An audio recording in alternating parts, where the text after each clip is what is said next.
Bienvenidos nuevamente a este ejercicio que hemos realizado por unas semanas, ya a menos de 2 semanas de las elecciones legislativas del 11 de marzo.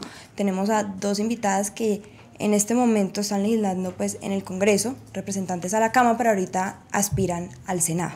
Estamos con Olga Lucía Velázquez del Partido Liberal y con Ana Paola Gudelo del Movimiento Mira. Bienvenidas.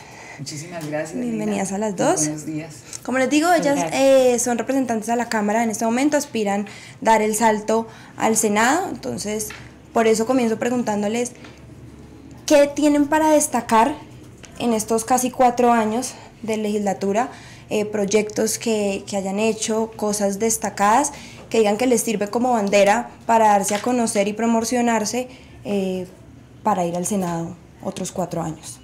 Olga Lucía. Bien, Lina, muchas gracias por la oportunidad. En estos 3 años y medio en la Cámara de Representantes he sido una defensora de la educación pública. Una defensora de la educación pública y logramos sacar la ley 1825, que es de mi autoría, y es una ley que le da más recursos a la Universidad Nacional y a la Universidad Distrital. Recursos que van a permitir mejorar infraestructura física, desarrollos tecnológicos al interior de la universidad, hacer acompañamiento para la acreditación, pero sobre todo eso va a redundar en aumento de cobertura. También he sido una crítica de programas como el Serpi lo Paga. Creo que hay que fortalecer la educación pública, no que los recursos empiecen a pelear como la guerra del centavo entre las universidades privadas y las universidades públicas, y hay que centrar la atención en la calidad, en la pertinencia y en la cobertura universal de un sistema educativo. Me he encargado estos 3 años de demostrar que no tenemos un verdadero sistema educativo en el país, que tenemos ciclos de formación que no se articulan, que no se conversan y que no están centrados en el estudiante. Es decir, uno de los grandes temas que he venido trabajando es la educación. Tanto así que el año pasado el Observatorio de Educación seleccionó las 10 personas más influyentes del 2017 en materia educativa, y la única congresista que estaba en ese listado soy yo. Okay, perfecto. Ana Paola. Bueno, muchísimas gracias, Lina. Un saludo muy especial a todos los que nos están siguiendo. A Olguita, mi compañera también de Cámara. Realmente creo que han sido 3 años y medio de resultados tangibles a la gente. Justamente ahora, antes de iniciar, hablábamos de eso, de una rendición de cuentas que hemos podido dar. En lo personal, soy ponente de la nueva ley de reclutamiento que entró en vigor en agosto de 2017, y esta nueva ley de reclutamiento trae muchos beneficios. Por ejemplo, que quienes decían prestar el servicio militar pasaron de ganar 80.000 pesos a ganarse 230.000 hoy en día. Se están bancarizando los muchachos y van a salir con un cupo para estudiar en el SENA, que es una gran preocupación, salir de prestar el servicio militar ya con su libreta, con su situación regularizada, pero ¿qué se va a hacer? Entonces logramos garantizar esto en unos convenios que hay con el SENA y con la Dirección de Reclutamiento, y trae un parágrafo muy importante, un artículo que es una amnistía para quienes son remisos. Es decir, que todos aquellos que son remisos, es decir, el que no se presentó, el remiso es el que nunca fue, que está en el colegio, que no se presentó y sea mayor de 24 años, va a poder acceder a una amnistía donde no tiene que pagar ningún tipo de multa. Por ejemplo, hay personas, el último caso de la semana pasada, una persona que da 19.600.000 pesos, no tiene que pagar esos 19 millones, solo tiene que pagar 117.000 pesos.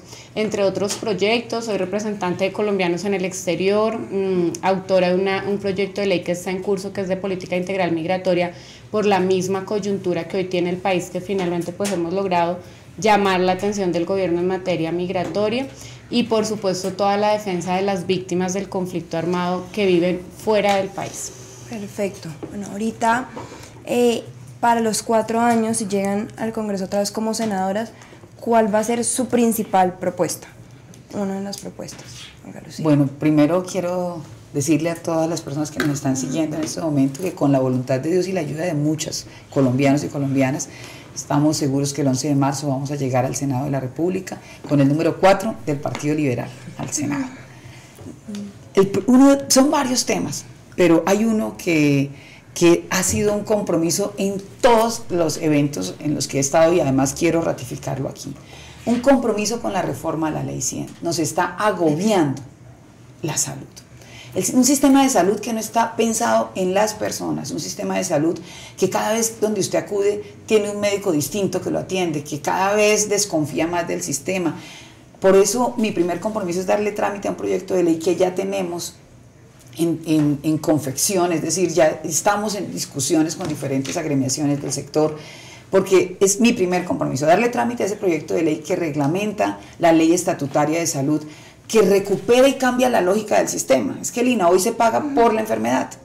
Si yo pago por la enfermedad, que es lo primero, yo quisiera que todos pudiéramos comprender esa dimensión de la lógica del sistema. Cuando yo pago por la enfermedad, pues evidentemente no me interesa que la gente esté sana. Yo tengo que pagar por la salud para poder generar acciones preventivas y cambiar la lógica del sistema, recuperar el médico familiar, organizar la red prestadora de servicios de tal suerte que se centre en la persona. Un segundo tema, la educación. No solamente porque es un tema, no es un tema de campaña, es un tema de proyecto de vida. Yo soy el resultado de la educación. Nací en una familia humilde en Villavicencio, estudié en un colegio público en el Francisco José de Caldas, soy caldista de Villavicencio y me vine a estudiar a Bogotá como muchos colombianos, a trabajar de día y a estudiar de noche. Gracias al estudio, a la dedicación, a la convicción, a dar siempre más de mí y además pegada de la mano de Dios, pues he logrado ocupar cargos importantes en el distrito. Fui secretaria de gobierno de Bogotá y eso que hoy representante a la Cámara y con certeza y como lo digo con la voluntad de Dios, senadora de la República con el número 4 del Partido Liberal, eso me demuestra a mí que sí es posible. Es decir, así tú nazcas en una familia humilde, no tengas, ni mi mamá, ni mi papá, ni nadie había hecho política en mi familia, la educación sí nos da la posibilidad, pero hoy tenemos muchas restricciones, muchos límites, por eso mi segundo compromiso alrededor de la educación es mostrar la construcción de un verdadero sistema educativo desde la educación inicial hasta la educación superior y construir una ley estatutaria donde la educación sea un derecho para todos y no sea un privilegio, la educación con calidad, pertinencia y de cobertura universal.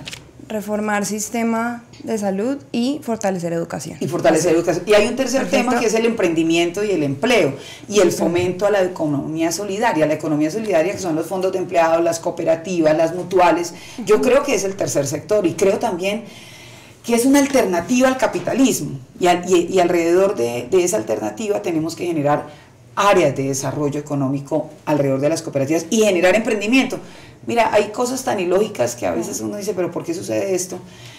Un estudiante para graduarse en una universidad tiene que hacer un proyecto de grado, no todos, pero algunos hacen proyectos de grado que demoran 2 años o 3 años perfeccionando su proyecto. Ya lo validan y dicen si es un proyecto viable, pero luego, después de que se gradúan, queda archivado. Debe estar articulado estos proyectos con la financiación del Estado, porque un estudiante no necesariamente tiene que salir a conseguir empleo, puede salir a generar empleo con la ayuda a desarrollar su proyecto, de grado. Y como dicen, no que vaya a coger polvo a la biblioteca. Así es. Lo que usualmente pasa.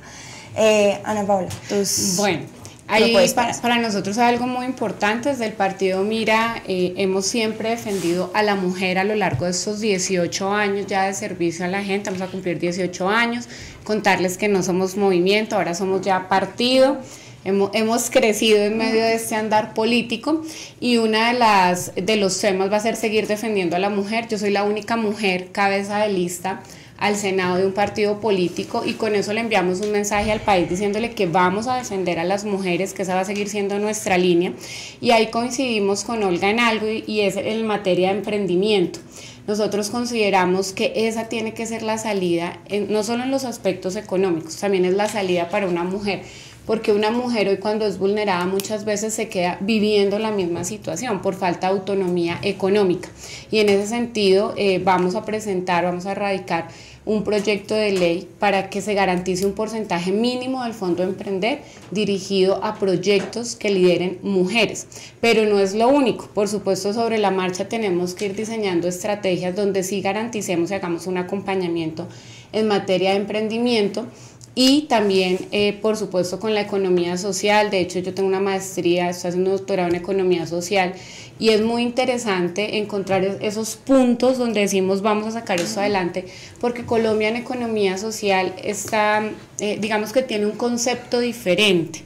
Las cooperativas a veces se aprovechan es para vender otra idea y no para desarrollar proyectos productivos realmente con un enfoque sociocomunitario. Allí tenemos que hacer un esfuerzo grande y sobre todo apoyando a las asociaciones. Y aquí voy a entrar con el segundo tema, que es el campo. Yo soy una convencida de que hay que volver al campo. Colombia es un país agrario, se viene una reforma ahora tras el proceso del posacuerdo en el que estamos. Allí todos los sectores y nosotros como Mira vamos a defender a nuestros campesinos, donde se les garantice.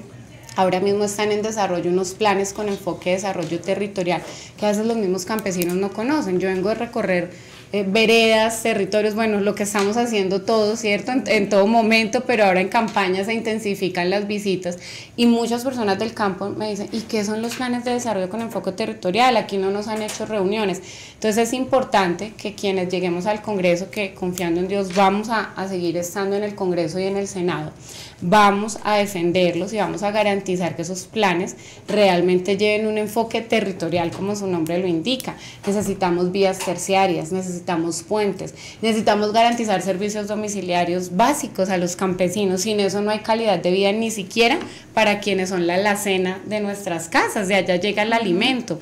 Entonces realmente hoy el Observatorio de Implementación del Acuerdo de Paz nos dice que eso está en un 4%. Obviamente vamos a necesitar tiempo, no es que la paz se firmó y mañana todo está solucionado, pero en ese recorrer y en ese camino hay un compromiso por parte nuestra. Y el tercer punto, seguiré insistiendo en sacar adelante la política integral migratoria. Para extranjeros que estén en Colombia, claro, porque ya vimos lo que puede pasar con coyunturas como estas, pero sobre todo para los colombianos en el exterior, que el Estado ha tenido olvidados por más de 2 o 3 décadas, que solo es Cancillería quien a través de la línea de consulados, pero que en realidad es todo el Estado quien tiene la obligación, y para los colombianos que están retornando.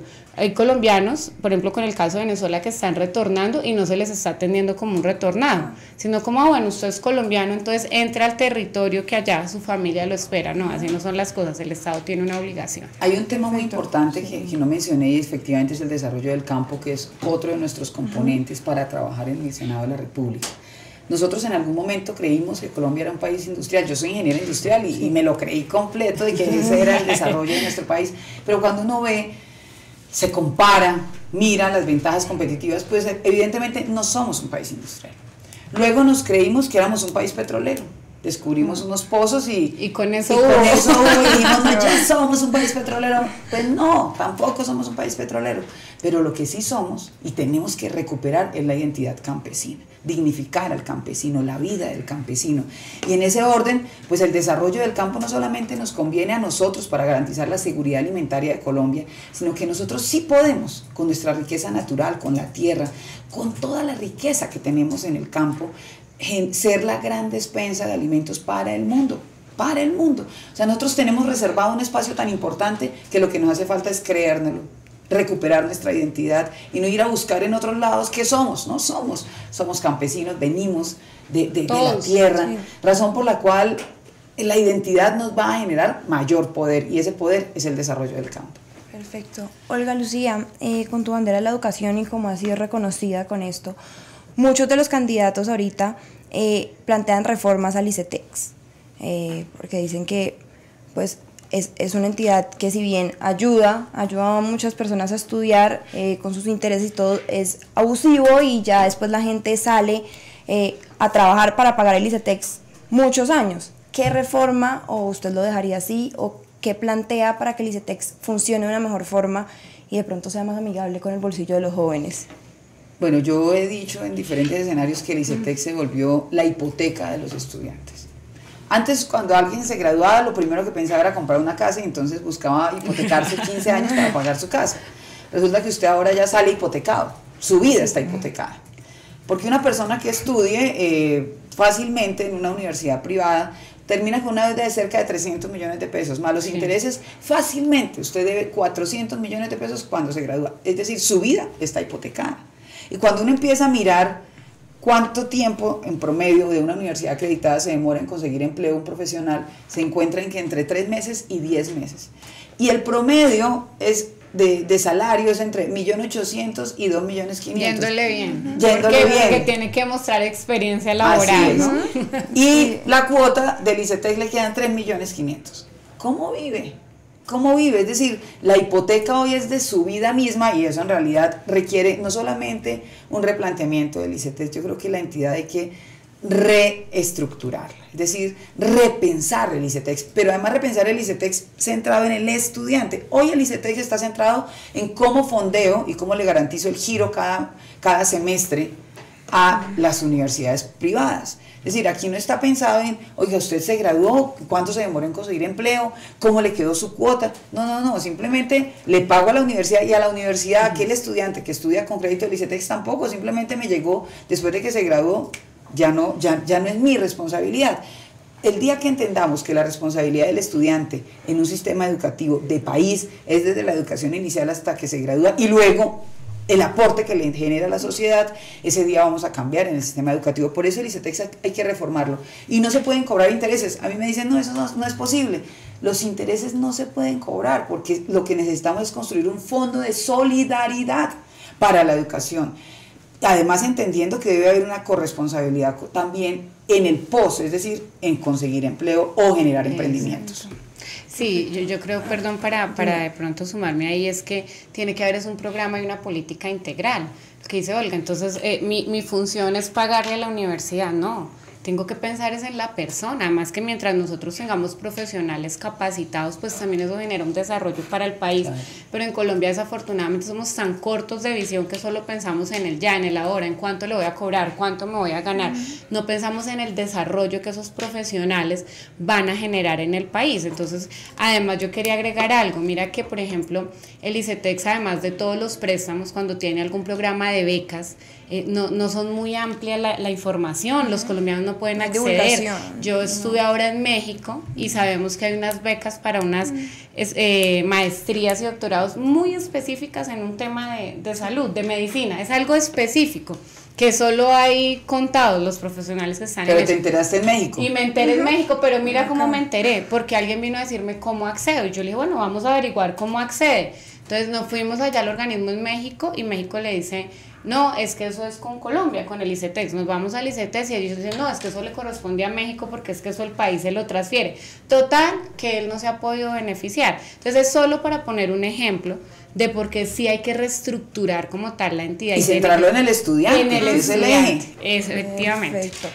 Bueno, hace unas semanas la Corte falló a favor de un tema del partido Mira, que les devolvió el umbral para Senado, porque en las últimas elecciones legislativas hubo bastantes inconsistencias, el plumón que daban no era desecado rápido, entonces cuando se doblaba, digamos, la planilla de votación, cuando se marcaba el voto del Mira, porque era lista cerrada, daba con el voto en blanco, entonces muchos de esos votos fueron anulados, hubo inconsistencia entre el conteo de las cartillas de 14 y de 24, sí.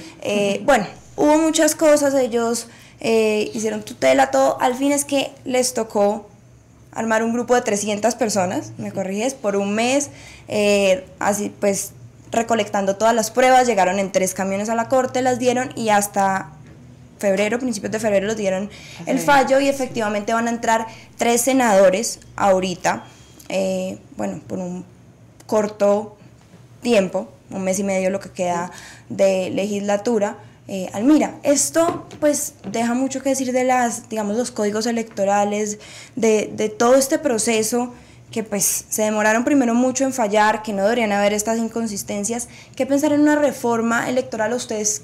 ¿Qué les quedó? Que pues me imagino que un sinsabor, pero las consecuencias sí, de esto. Digamos que nosotros dijimos aquí ganó Colombia, ganó la democracia porque demostramos que efectivamente los procesos no son correctos y que así como afectó al partido Mira, seguramente ha afectado a candidatos y partidos en esa y en otras elecciones. Entonces dijimos, con este fallo ganó Colombia porque quienes le dieron el voto a Mira y quienes dijeron yo quiero que mi senador sea de Mira, pues se les hizo valer su voto tarde, pero llegó, ¿no? Porque solo nos quedan estos meses para que los senadores entren a trabajar. ¿Qué nos gusta del fallo? ¿Qué nos gusta? Que recoge la reforma electoral que nosotros hemos propuesto por más de una década en el Congreso. Nosotros hemos ya radicado el proyecto de ley donde proponemos, por ejemplo, que los magistrados sean escogidos de una manera meritocrática, que no sea favor con favor, ¿no? Porque eso se vuelve ahí una ruleta de yo te elijo, tú me eliges, yo te juzgo, tú no me juzgas, bueno, etcétera. Entonces en la parte electoral sí se requiere una reforma, se requiere que ojalá el Consejo Nacional Electoral tenga mayor autonomía porque hoy el presupuesto lo tiene la registraduría. Entonces entran a hacer papeles en conjunto que debería llevar es el Consejo Nacional Electoral, que debe ser el encargado y quien debe responder. El fallo, por ejemplo, dice que se debe garantizar un sistema informático donde se tenga todo el informe de las elecciones, lo que tú decías ahora, el E14, que es el que uno suma ese día y dice fueron tantos votos en esta mesa, el E24 es la sumatoria de todo el puesto. Luego uno va a mirar y eso no coincide, había un 5 y aparece un 15 o un 25, etcétera, ¿no? Entonces, si tenemos un sistema informático que realmente recoja toda esta información, cualquier candidato, cualquier partido político en todo momento puede verificar y puede hacer la reclamación correspondiente, porque nosotros tuvimos que poner esos turnos literalmente de día y de noche. Nosotros trabajamos 24/7 por más de un mes recopilando todo para presentar la demanda. ¿Y por qué lo tuvimos que hacer? Porque ese sistema no existía, porque solo le dan a uno papel o la pero foto. Eso queda que que el blindaje electoral es necesario, es decir, aquí tenemos Totalmente. la inseguridad frente a qué pasa en la registraduría, qué pasa ese día, y mucha gente, los mitos además que se han creado alrededor de las elecciones. De que los paquetes, que, en fin. Entonces yo creo que aquí un buen mensaje es que efectivamente cuando se tiene la razón y se falla en derecho, las cosas suceden. Pero también queda muy en riesgo el blindaje electoral de todo un proceso. Y yo sí creo que nosotros tenemos que hacer reformas. Tan pronto lleguemos al Congreso, la primera deuda que tenemos con el país es una reforma política. Política, efectivamente. Es la primera deuda. Nosotros no podemos seguir, por ejemplo, con senados, tenemos que recuperar senados regionales. Cada queja que uno va a un departamento es que aquí se eligen bien en Bogotá, por ejemplo, la queja en todas las localidades. Aquí vienen a Bogotá candidatos de todas partes, de la costa, de Santander, de Antioquia, de todas partes. Se llevan los votos de Bogotá y nadie defiende a Bogotá en el Senado. Oiga, ¿por qué no volvemos a los senados regionales? Yo he trabajado toda la vida por Bogotá, respondo por Bogotá, pero sí es muy importante que tengamos presente que la responsabilidad regional es fundamental. También, ¿cómo vamos a fortalecer los partidos? ¿Cómo vamos a garantizar esa formación política? Donde las mujeres, ahí tenemos un enorme espacio que tener y que recuperar y que ganar. Perfecto. Perdóname, yo solo quiero agregar algo a lo electoral antes de que pasemos a la reforma política, que de acuerdo estamos en deuda, se murió en el... La luchamos meses en la Cámara, bueno, pero en la reforma nos peleamos electoral, con todos, a ver si la sacábamos y nada. No. Pero en lo electoral también quiero decir algo, y es sobre todo que quiero hacer un llamado desde acá, y es una situación que se ha presentado en todas las elecciones, ten mucho cuidado si tienes votos por allá, y es el casos como el de Venezuela. Venezuela es un punto clave para las personas que quieran hacer fraude. Aquí los votos en 2014 a Colombia llegaron en bolsas de basura. Llegaron rollitos enteritos, sin ni siquiera doblar para entrar en la urna. Rollitos perfectamente como si el voto se acabara de imprimir. Y eso lo vimos, y esas reclamaciones la pusimos. La circunscripción internacional fue demandada a raíz de eso. Se castigaron unas mesas, pero la votación volvió a quedar igual. Porque quiero hacer este llamado aprovechando a los que están conectados. Pongámosle el foco también como veedores ciudadanos a casos como los de Venezuela, que también pasan al interior del país porque la prueba es ese fallo, pero que es muy preocupante que en otros países, ojalá la registraduría, el Consejo Nacional Electoral, yo sé que ellos siempre hacen toda la logística a través de los cónsules, pero ojalá puedan hacer un acompañamiento y el MOE pueda hacer una veeduría, porque allá pasan cosas bien extrañas. Por eso el voto electrónico es necesario, es que ya estamos en el ya siglo XXI, ya es decir, está en la ley. Ya existe, ya está en la ley, habían unos tiempos para cumplirlo y no se han cumplido. El voto electrónico nos elimina o por lo menos minimiza los márgenes de error que hoy tenemos en los procesos electorales. Bueno, ya que estamos hablando del tema de Venezuela, entraste, ahorita que se vienen elecciones, con todo esto que está pasando, pues la migración, el éxodo venezolano hacia Colombia, quiero hacer dos preguntas. Primero, políticas para que esta migración no se vuelva ni en xenofobia, que no se vuelva en discriminación, pero que claramente el Estado pueda hacerse cargo de ello. Entonces, ¿qué proponen para esto? Y la otra parte es si creen que realmente esta migración y todo lo que se está dando con Venezuela, si realmente el castrochavismo, el tal castrochavismo, esa palabra existe y puede llegar aquí a Colombia en los próximos años. Pues yo creo que ahorita se está utilizando a Venezuela como caballito de batalla. Y entonces he visto miles de videos donde dicen, no vamos a llegar, no permitan, por favor, soy venezolano, no permitan que llegue al castrochavismo, vote por. Eso me parece en realidad demasiado, no sé, no quiero ponerle un calificativo, pero me parece utilizar el dolor de otros en beneficio propio. Y me parece que eso es equivocado. Me parece también que hay que contarle a la ciudadanía que el problema es cuando la gente no participa. ¿Qué pasó en Venezuela? Unos pocos eligieron a Chávez y ahí se quedó. Aprovechó la oportunidad. Cuando el resto se fue del país y dijeron, está difícil la situación, se fueron del país, no votaron, no participaron. Cuando vieron que el país estaba saliendo de las manos, entonces ahora llega la oposición y llegan a recuperar el país. ¿Pero qué hicieron? ¿Por qué no participaron? Y mi invitación aquí es, no se dejen creer de cuentos, no creamos en mitos. Aquí no podemos llenarnos de miedo.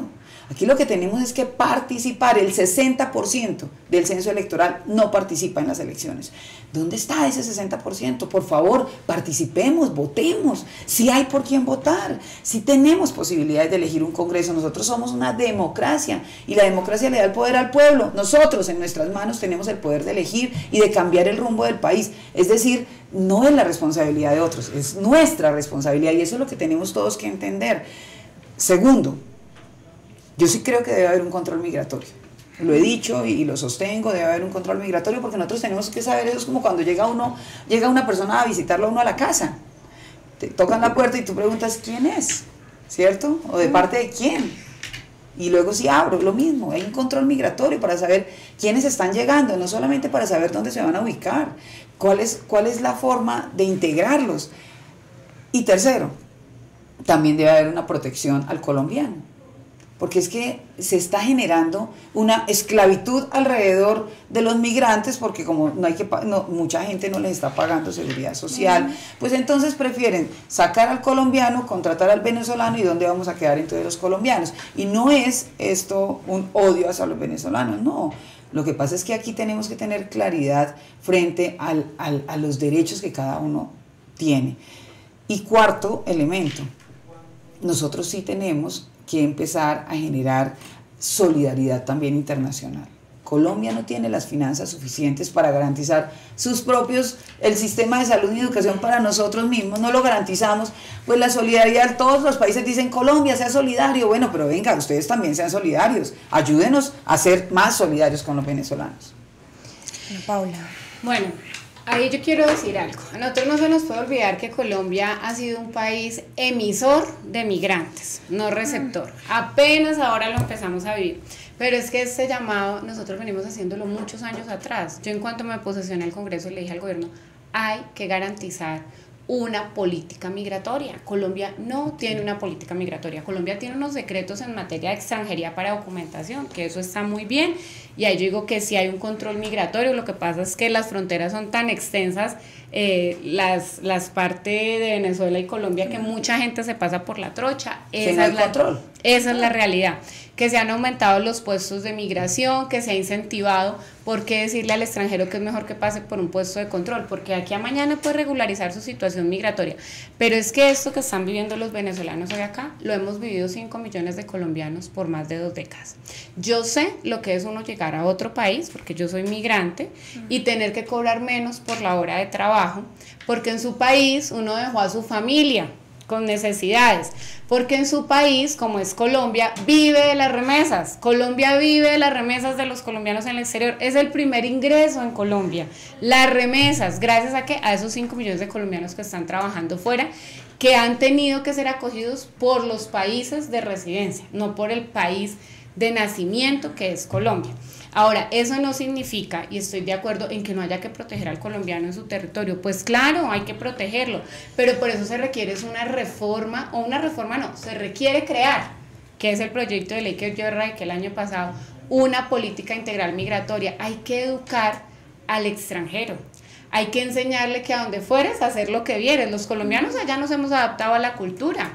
Allá si nos toca hablar un idioma, si toca salir en tal horario, si las limpiezas son de 2 a 6 de la mañana y no en el día, pues toca salir a trabajar en esa hora. Pero además hay que concientizar al empresario y en eso se requiere legislación. Como ha pasado en otros países, desafortunadamente hay lugares como España donde te tocó llegar a castigar al empresario, porque si bajo la vía educativa no se podía, tocaba bajo la otra. ¿Cómo castigarlo? Pues usted debe, las personas que tenga contratadas deben estar afiliadas a una seguridad social y deben tener un pago mínimo, que es lo que la ley dice. Si no se cumple con esto, sanciones económicas. De esta manera, por ejemplo, en España se ha logrado que todas las personas colombianos que viven allá, por ejemplo, con residencia y españoles de origen, trabajen bajo las mismas condiciones. Eso se debe garantizar en Colombia. No es que le digamos efectivamente, no es que no haya solidaridad y váyase, pues no, nosotros somos un país solidario. Además, Venezuela, ¿cuántos? Por lo menos 1 millón de colombianos ha recibido claro, mucho tiempo. Por eso muchos de los que retornan son colombianos retornados, no venezolanos, que para ellos tampoco hay una protección. Entonces, el venezolano llega al puesto de control, bueno, aquí está su sello, está muy bien, siga, este es su proceso, de esta manera puede regularizar su situación. Perfecto. ¿Usted es colombiano? Ah, no, siga que allá su familia lo está esperando en su ciudad. No, así no son las cosas. Hay una ley retorno, hay una ruta que hay que cumplir que no tiene los fondos, que no tiene la plata, ¿sí? Que tiene que decirle, si usted es colombiano retornado, está su ruta de atención. Entonces, insisto, política integral migratoria que va acorde con todos los decretos en materia de extranjería y regularización que saque Migración Colombia, que sabemos que ha hecho esfuerzos en hacerlo, que le han funcionado algunos de ellos.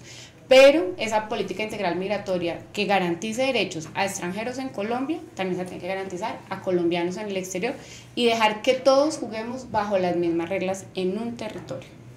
Perfecto. Hablando, bueno, después de las elecciones legislativas, vienen las presidenciales. Olga Lucía hace parte de un partido que tiene candidato propio, Humberto de la Calle. El MIRA pues, todavía no se ha pronunciado a quién se va a adherir o a quién va a apoyar. Hablando esto del desprestigio de los partidos, un poco con las presidenciales, Olga Lucía, intentaron hacer Humberto de la Calle, Sergio Fajardo, incluso Clara, que ahorita es la fórmula vicepresidencial del doctor de la Calle, y Petro, una alianza, no se pudo.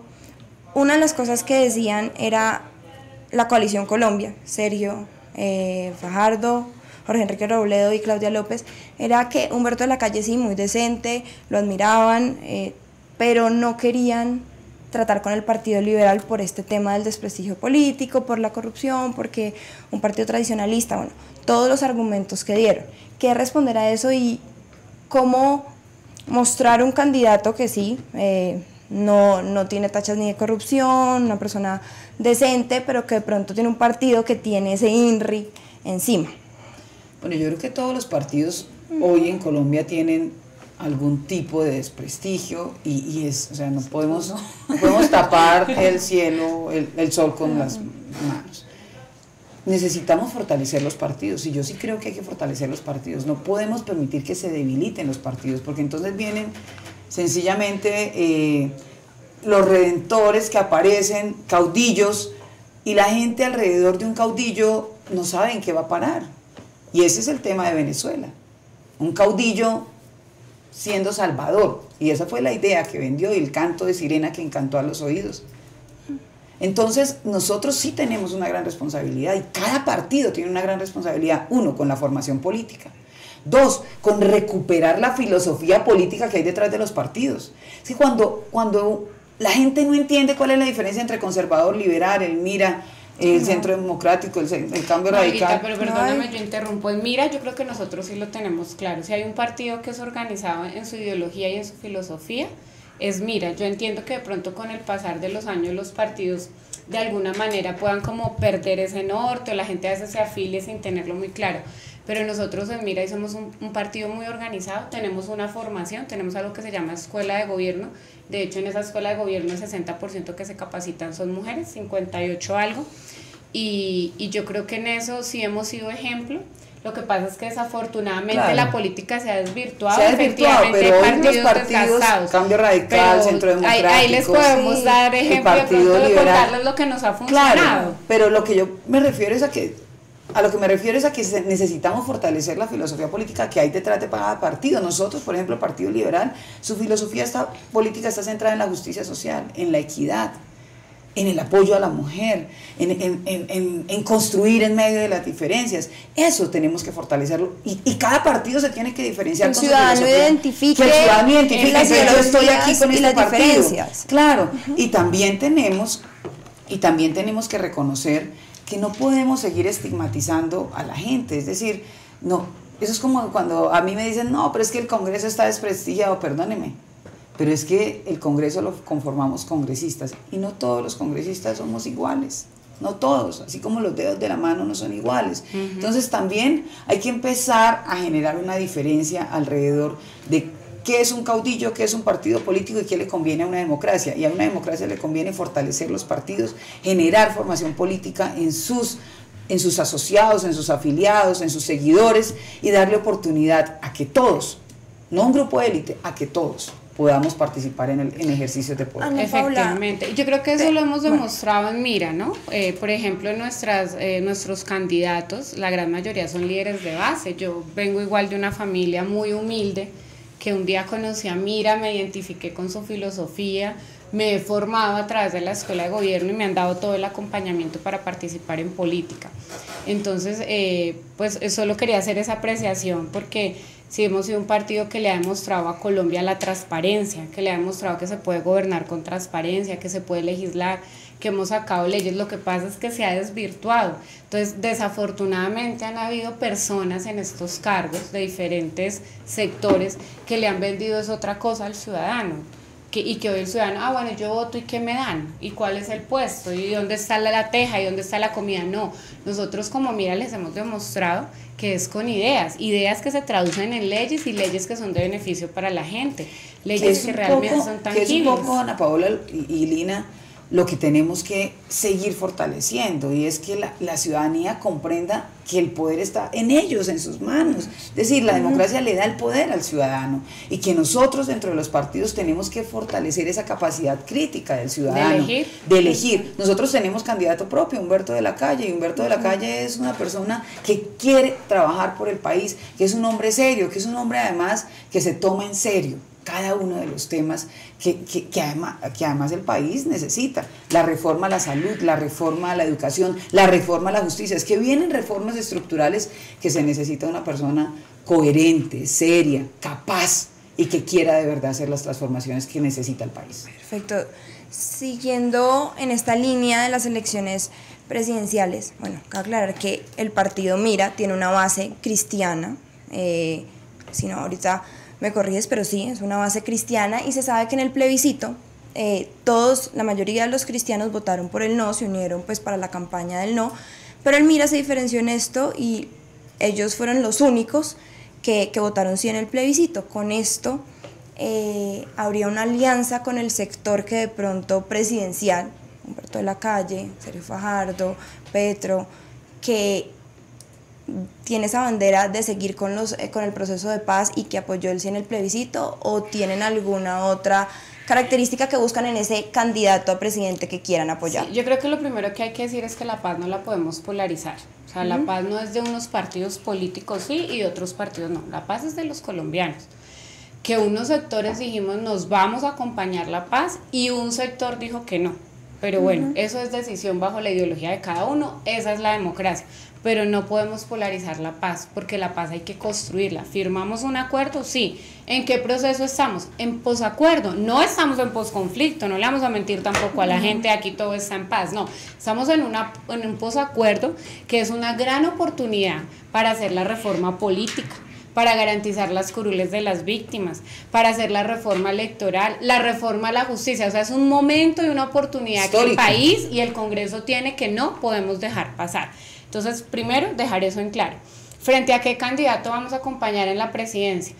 Sinceramente, nosotros estamos totalmente focalizados en nuestras elecciones de Congreso. Teníamos un gran reto hace un mes y era volver al Senado. Ahora decimos continuar en el Senado, porque ya salió el fallo que dice efectivamente ustedes son senadores. De hecho, renunciamos a la indemnización que creo que es una suma millonaria. Yo no he podido hacer cuentas, pero hay gente que habla de 5.000 millones, de 6.000. Nuestros senadores dijeron, no vamos a recibir la plata, porque mira, se ha caracterizado por cuidarle el bolsillo al colombiano. Era una indemnización simbólica, ¿verdad? Exacto, lo que estaban pidiendo. Que ojalá esa simbología se represente en las elecciones del 11 de marzo con transparencia electoral para todo el mundo, que valga el voto de los colombianos, que no sea algo más allá de lo económico, es la dignidad. Una vez pasemos este proceso, pues ya haremos la convención nacional, estaremos escuchando a los candidatos presidenciales, estaremos escuchando a nuestras bases y ahí tomaremos la decisión de a quién acompañar. Perfecto. Para ya terminar, tenemos esa sección de preguntas cortas. Quisiera agregar una cosa que nos une aquí con Ana Paola, y es la defensa por la libertad de cultos. Por primera vez yo fui coordinadora ponente del Plan Nacional de Desarrollo y por primera vez se incluyó la construcción de la política pública de libertad religiosa y de cultos. En estos 3 años estuve encima pendiente de que el Ministerio del Interior cumpliera, y hoy tenemos una política lista para la firma del presidente. También logramos que se firmara el decreto que establece que el 4 de julio es el Día Nacional de la Libertad Religiosa y de Cultos en nuestro país. Y eso pasó en estos 3 años y medio. Es decir, yo soy una mujer de fe, soy católica, pero trabajo en la libertad religiosa y de cultos. Claro. Y soy una aliada porque creo que hombres y mujeres de fe tenemos una gran responsabilidad con la transformación de este país. Y tenemos que pensar seriamente en cada uno de los temas de nuestro país. Entonces quería dejar esa anotación porque no había pasado, es decir, sí, históricamente eso es hoy tenemos, eso es histórico. Y es para todas las religiones, lo que dice Olguita, ella es católica, yo soy cristiana, pero en esas mesas se han sentado personas de todas las creencias. Musulmanes. Y la apuesta es, respétesele a todo el mundo por su creencia, incluso por no creer, porque puede haber quien diga, yo ateos, agnósticos. Bueno, pues respétele como ciudadano y como, ¿qué es? Él tiene unos derechos, hay que respetarlo, no por su ideología se le va a castigar. Perfecto. Bueno, las preguntas. ¿Bajarle el sueldo a los parlamentarios? Sí. Yo creo que ahí no se puede centrar la discusión de la corrupción. Ok, perfecto.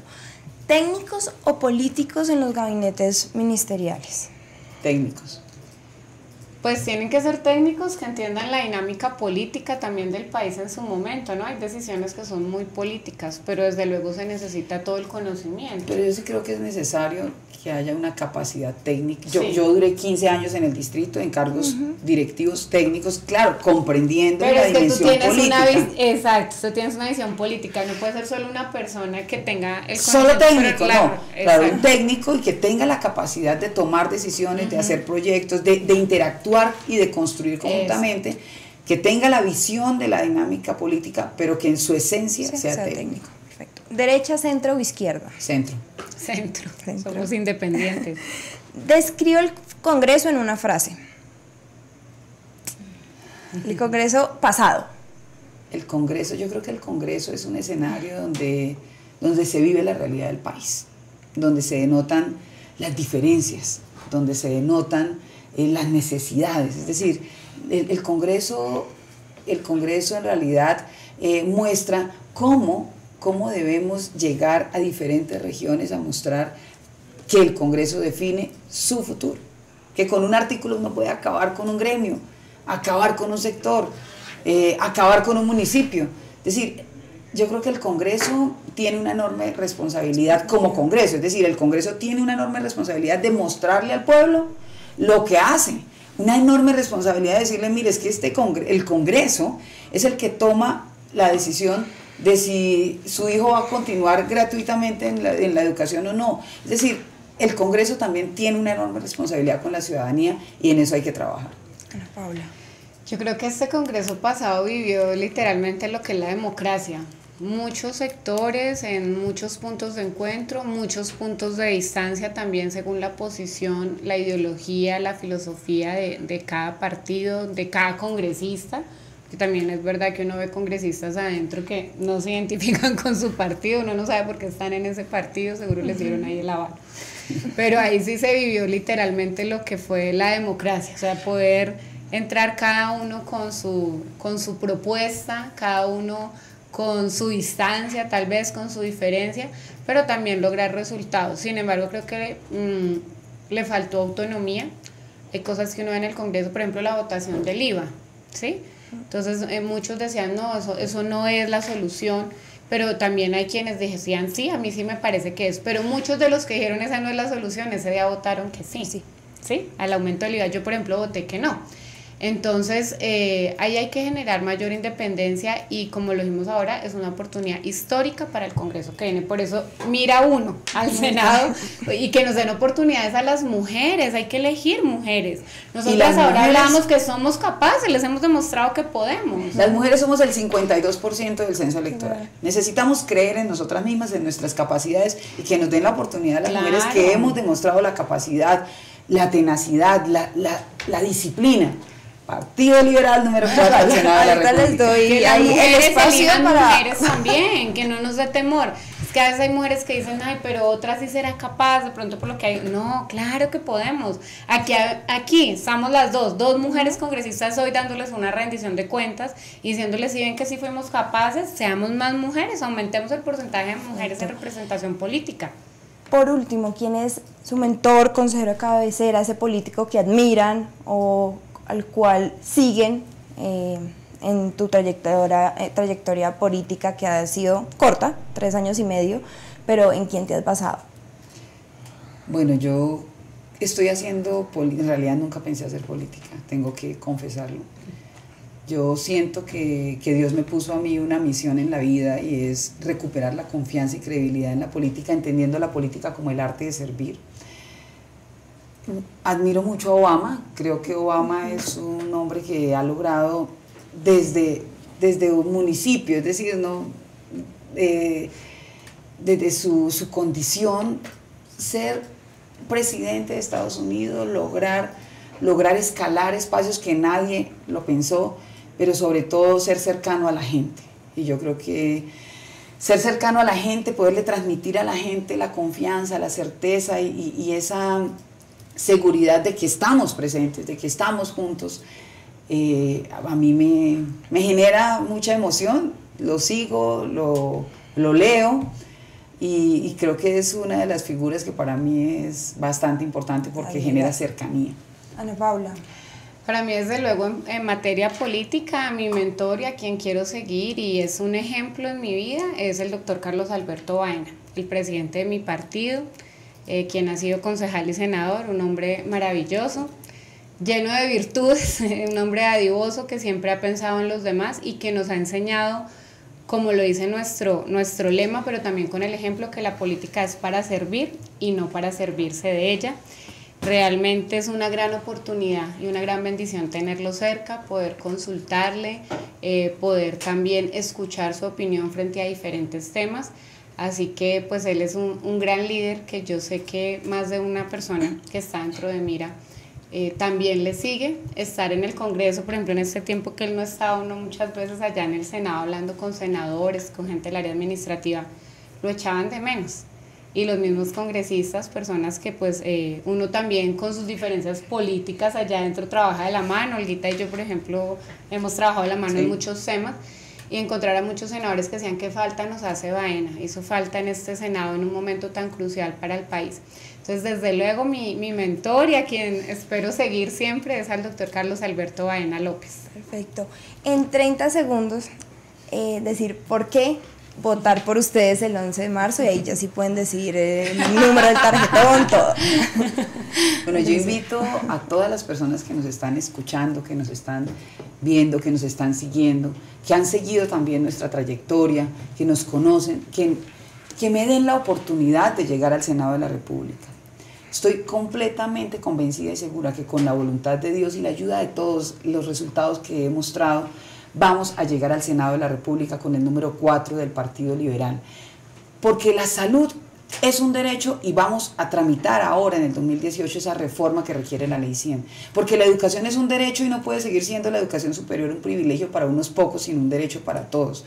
Porque necesitamos un verdadero sistema de educación en nuestro país y no una formación por ciclos que no se comunican ni se articulan.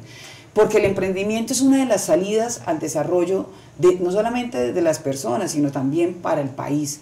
Porque el campo es nuestra alternativa para reconocer lo que somos, pero además para no depender más de lo que otros países digan de nosotros, ¿no? Nosotros tenemos nuestra propia identidad y tenemos que sacarla adelante, porque Bogotá es la capital y merece representación real, merece defensa, y esa defensa la voy a hacer yo, y la he hecho y la seguiré haciendo. Bogotá merece más, Colombia merece más, tú mereces más, y por eso te invito a que me acompañes este 11 de marzo votando Partido Liberal número 4 al Senado de la República. Perfecto, Ana Paula. Bueno, los invito a todos a que nos apoyen este 11 de marzo marcando Mira y el número 1 por la defensa de la mujer, porque Mira siempre ha defendido a la mujer, porque lo vamos a seguir haciendo, porque vamos a lograr proyectos para su autonomía económica, por la defensa de esas mujeres dentro y fuera del país, que voten y que elijan a Ana Paola Agudelo como su vocera, porque soy una convencida que hay que volver al campo, vamos a defender a nuestros campesinos, vamos a seguir defendiendo nuestra fuerza pública, hemos logrado proyectos muy importantes, nos falta la conciliación de los 15-20 años para asignación de retiro de los policías, lo vamos a seguir haciendo, vamos a reformar el nivel ejecutivo y vamos, por supuesto, a seguir trabajando en materia migratoria, que en estos momentos por la coyuntura se vuelve un punto en la agenda del país. Las relaciones internacionales del país requieren un acompañamiento donde Ana Paola Agudelo los pueda defender a ustedes, todos los colombianos dentro y fuera del país, decirles que aquí sí hay con quién trabajar por la mujer, por los campesinos, por los temas migratorios, por los colombianos dentro y en el exterior. Marquen Mira 1 al Senado el próximo 11 de marzo. Bueno, muchísimas gracias a las dos, a los que nos vieron en este Facebook Live. La próxima semana vamos con nuestro último Facebook Live de candidatos al Senado, pues porque ya el 11 de marzo esperamos que todos acudan a las urnas a votar por el que más les guste. Por el que más les guste. Muchas gracias.